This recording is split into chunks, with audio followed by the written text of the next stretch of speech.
আসসালামু আলাইকুম প্রিয় মুসলিম ভাই বোনেরা। আজকে আমি আপনাদের যে বিষয়টি নিয়ে আলোচনা করব সেটা হচ্ছে উহুদ পাহাড়। আর এখন আমি বর্তমানে আছি উহুদ পাহাড়ের ঠিক পাদদেশে। আর দেখতে পাচ্ছেন যে পাহাড়গুলো, এটাই হচ্ছে উহুদ পাহাড়, সারি সারি পাহাড়।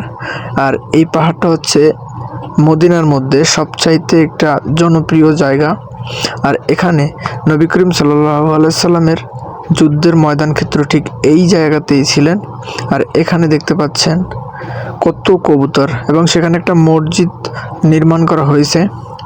আর এখানে প্রত্যেকটা মুসলমান নর ও নারী এখানে আসে ঘুরতে, দেখতে, এবং তারা মুসলমানদের যে ঐতিহ্য, মানে নবী করিম সাল্লাল্লাহু আলাইহি সাল্লাম যেখানে যুদ্ধ করেছেন, তার চাচা এবং তার বীর যারা এখানে শহীদ হয়েছেন তাদের এখানে কবর আছে। আমি আপনাদের সেখানে নিয়ে যাব, তো ভিডিওটি দেখতে থাকুন। এখানে এই যেটা দেখতে পাচ্ছেন, এখানে বইয়ের লাইব্রেরি আছে, তারপরে খেজুরের দোকান আছে বর্তমানে। আর এখানে একটা সুন্দর একটা মসজিদ আছে। আর এই পাশেই সাইনবোর্ডে আপনার সব কিছু দেওয়া আছে। এখন আমি আপনাদের যেটা দেখাচ্ছি এটা হচ্ছে কবরস্থান, যেখানে আমির হামজা এবং আরও তার প্রিয় সাহাবী, নবী করিম সাল্লাল্লাহু আলাইহি সাল্লামের প্রিয় সাহাবীদের কবর আছে।